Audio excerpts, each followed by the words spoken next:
जय हिंद। स्वागत है आप सभी का आपके अपने यूट्यूब चैनल अमृत एकेडमी पे।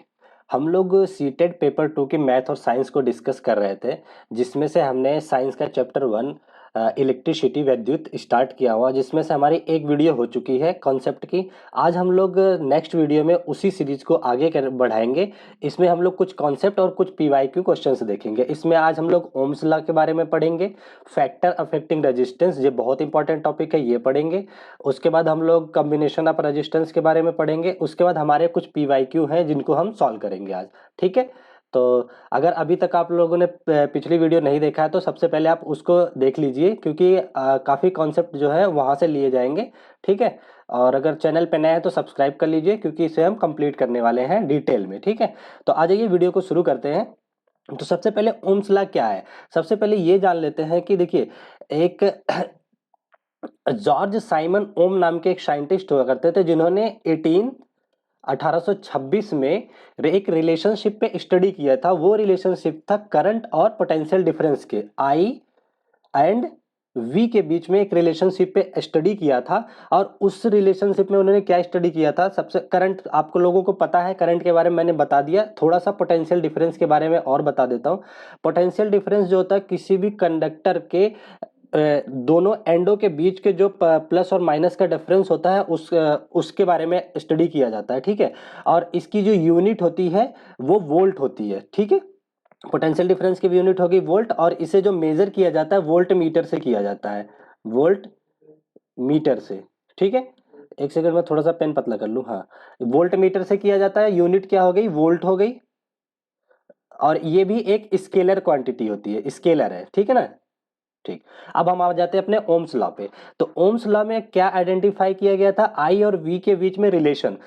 जो ओम्स लॉ था, उन्होंने ये बताया था कि किसी भी करंट कैरिंग जो परिपथ होता है, सर्किट होता है, उसमें जो पोटेंशियल डिफरेंस होता है, वी होता है, ये डायरेक्टली प्रोपोर्शनल होता है करंट के।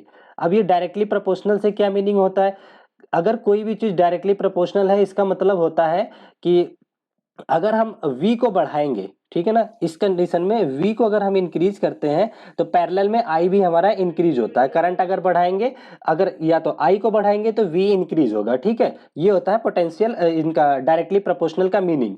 ठीक, ये जो साइन है इस तरह से अल्फा की तरह, इसी साइन को हम लोग डायरेक्टली प्रोपोर्शनल का साइन बोलते हैं। ठीक है, जब हम लोग ये प्रोपोर्शनलिटी का साइन हटाते हैं तो एक कांस्टेंट लेते हैं, तो इसको v is equal to I are.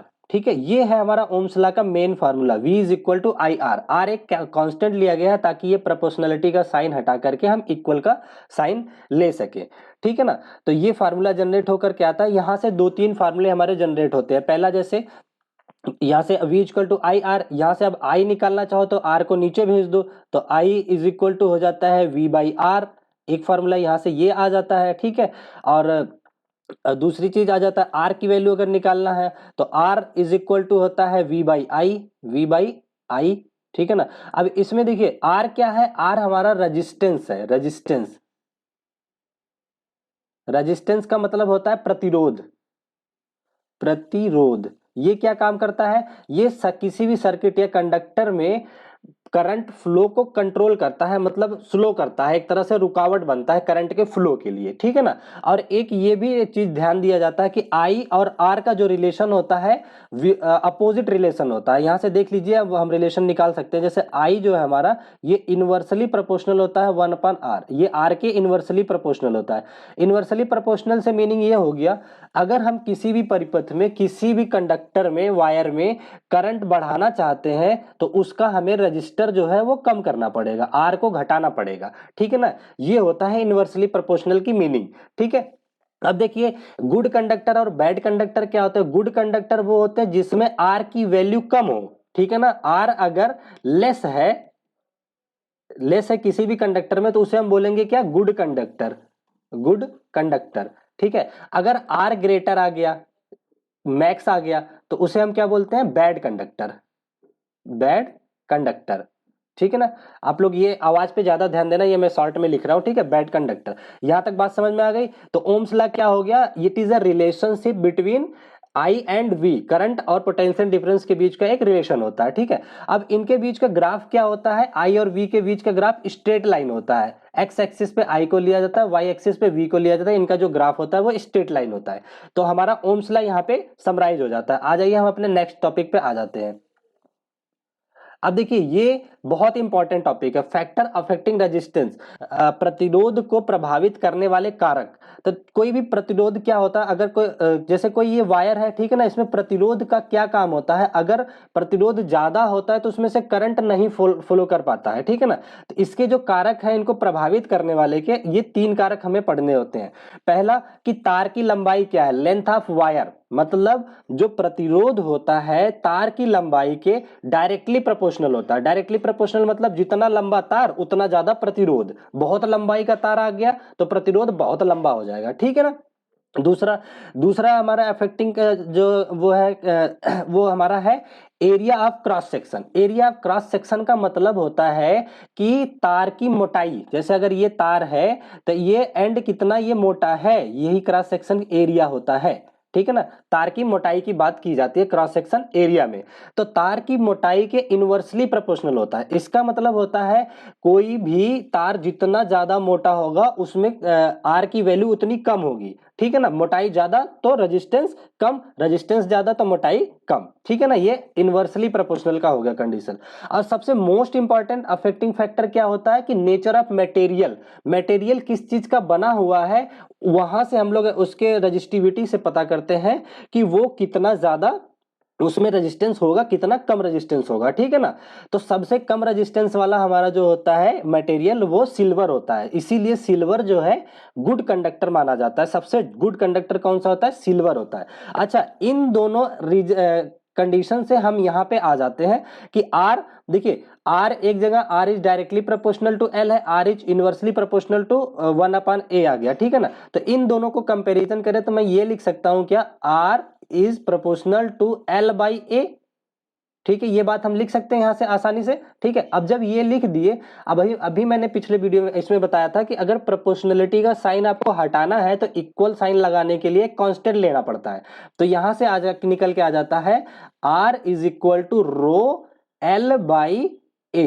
अब ये रो क्या है, रो होता है हमारा रजिस्टिविटी को रिप्रेजेंट करता है, ठीक है। यहां मैं लिख देता हूं रजिस्टिविटी, ठीक है ना, रजिस्टिविटी, ठीक है ना। ये पेन थोड़ा सा दिक्कत कर रहा है, कोई दिक्कत नहीं है, सही हो जाएगा, ठीक है ना। तो रो क्या हो गया, रजिस्टिविटी को रिप्रेजेंट करता है। रजिस्टिविटी ये मटेरियल का होता है। आप अगर एनसीईआरटी में जाके देखेंगे तो कुछ अलग अलग धातुओं के अलग अलग रजिस्टिविटी दे रखी होती है, उसे याद करने की जरूरत नहीं है, बस आपको ये याद रखना है कि रो किसको रिप्रेजेंट कर रहा है, रजिस्टिविटी को रिप्रेजेंट कर रहा है। कई बार तो ये डायरेक्ट फार्मूला पूछ लिया जाता है, तो ये याद रखना, R is equal to rho L/A। L क्या है, लेंथ ऑफ वायर, और ए क्या है, क्रॉस सेक्शन एरिया हो गया, और आर क्या है, रेजिस्टेंस हो गया। अब यही देखो आर क्या है, रेजिस्टेंस है, इसकी यूनिट क्या होती है, आर की जो यूनिट होती है ओम होती है, ठीक है ना। आर की यूनिट क्या होती है, ओम, और इसका सिंबल जो होता है कुछ इस तरह से बनता है, आप देख लीजिएगा, ठीक है ना। ये होता है ओम होता है, और इसका उल्टा जो होता है उसको महो बोला जाता है। एक क्वेश्चन किसी और एग्जाम में पूछा हुआ था तो मुझे याद था, तो आप लोग उसे देख ढूंढ लीजिएगा कि रेजिस्टेंस के उल्टा, प्रतिरोध के उल्टे का जो ओम होता है उसे महो बोला जाता है, तो आप एक बार सर्च कर सकते हैं, ठीक है। तो ये हमारे 3 अफेक्टिंग फैक्टर है, यहाँ से क्वेश्चन पूछे गए हैं, अभी हम प्रीवियस ईयर में जब डिस्कस करेंगे उसमें आपको दिखाएंगे भी, ठीक है। तो यहाँ तक हो गया। अब हम आ जाते हैं अपने कॉम्बिनेशन पे, रेजिस्टेंस के कॉम्बिनेशन पे, ठीक है ना।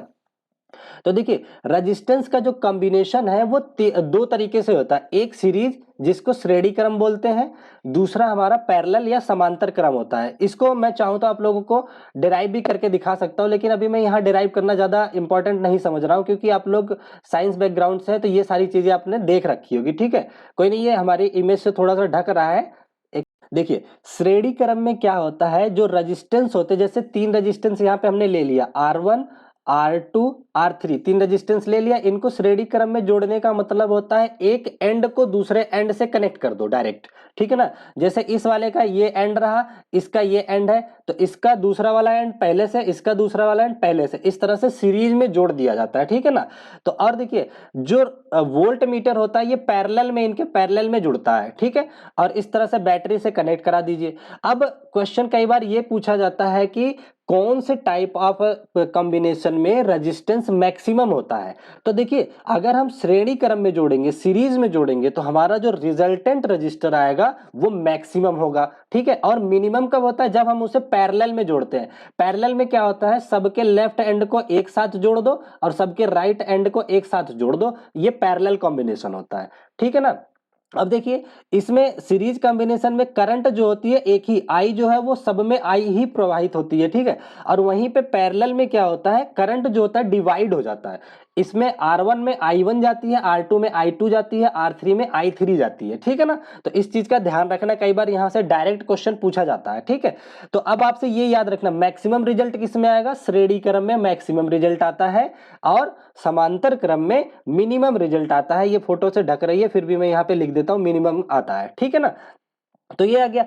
इनका फॉर्मूला क्या होता है वो देख लीजिए, आर एस मतलब रिजल्टेंट जो आएगा, आर एस का मतलब होता है इनको जोड़ करके सबका रिजल्ट क्या आएगा वो आ जाएगा, तीनों का डायरेक्ट सम कर दीजिएगा आप, R1 plus R2 plus R3, ठीक है ना। ये आता है रिजल्टेंट इसका जब श्रेणी में जुड़ते हैं, ठीक है ना। अब जब ये पैरेलल में जुड़ते हैं तो उस कंडीशन में क्या रिजल्ट आता है, ये आता है 1/RS, 1/RS। RS का मतलब मैं रिजल्टेंट की बात कर रहा हूं, टोटल को जोड़ने के बाद रिजल्ट क्या आएगा, ये आ जाता है 1/R1 plus 1/R2 plus 1/R3, ठीक है ना। ये होता है पैरेलल वाले में, ठीक। तो ये आप फार्मूला याद रखेंगे, डायरेक्ट फार्मूले पे क्वेश्चन आता है। और क्या आता है क्वेश्चन में, कई बार ये पूछ ले जाता है, तीन रेजिस्टेंस दे देगा या 4, उनमें मैक्सिमम और मिनिमम का डिफरेंस पूछता है। तो उस कंडीशन में आपको क्या करना है, पहले श्रेणी क्रम में जोड़ लेना है, फिर समांतर क्रम में जो दोनों का रिजल्टेंट आएगा उसको माइनस कर लेंगे। तो आ जाइए हम लोग कुछ क्वेश्चन देखते हैं, उसको डिस्कस करते हैं, ठीक है ना। ये रहा हमारे पास एक क्वेश्चन, देखिए अभी हमने आपको फैक्टर अफेक्टिंग बताया, उसी पे बेस्ड क्वेश्चन है। कह रहा है कि देखिए जब धात्विक चालक में कोई धातु का चालक तार है, विद्युत धारा प्रवाहित होती है, तो चालक में उत्पादित ऊष्मा की मात्रा उसके पर किस पे निर्भर करती है, ठीक है ना। इंग्लिश में देख लीजिए, कह रहा है when electric current is pass through a metallic conductor the amount of heat produced in the conductor depend upon it. किस पे डिपेंड करता है, एक तो देख लीजिए जब भी आप क्वेश्चन करें ना, अब पेडागोजी से रिलेटेड चीजें हैं तो केवल वर्ड आता है ना, तो वो या ओनली वर्ड कहीं दिख जाता है तो वो नेगेटिव माना जाता है, वो आंसर्स नहीं होते हैं 99% केस में, ठीक है ना। तो देखिए इसमें ये दे रखा, अभी मैंने बताया मटेरियल और लेंथ और थिकनेस, मतलब तार की किस मटेरियल से बना है उस पे डिपेंड करता है, और वो कितनी लंबाई का है उस पे डिपेंड करता है, और उसकी क्या मोटाई है उस पे डिपेंड करता है ना। तो ये 3 फैक्टर पे डिपेंड करता है। तो इसका आंसर कौन सा हो जाएगा, ये 4th ऑप्शन इसका आंसर हो जाएगा, ठीक है ना। ये रहा, तो ये 4th आंसर हो जाएगा इसका, ठीक। तो अभी थोड़ी सी पेन हिल रही है, तो इस वीडियो को मैं यहीं पे स्टॉप करता हूं, फिर मैं नेक्स्ट वीडियो में मिलता हूं। जो बचे हुए क्वेश्चन है उनको मैं डिस्कस करके इस चैप्टर को समराइज कर लूंगा, ठीक है ना। इसमें इस चैप्टर से बाहर कुछ नहीं आने वाला, आप पिछली वीडियो जाकर के देख लीजिए, मैंने कॉन्सेप्ट को बहुत डिटेल में समझा दिया है, ठीक है। अब हम लोग नेक्स्ट वीडियो में अपने नेक्स्ट टॉपिक को देखेंगे, ठीक है। अगर आप चैनल पर नए हैं तो सब्सक्राइब जरूर कर लीजिए और लाइक और शेयर जरूर कीजिए, अपने दोस्तों को भी ये चीजें भेजिए ताकि मुझे एक मोटिवेशन मिले, मैं और अच्छे से आप लोग डिटेल में इसे पढ़ा सकूं, ठीक है। Okay, thank you so much, अभी के लिए इतना रखते हैं, फिर मिलते हैं नेक्स्ट वीडियो में। Okay, bye bye.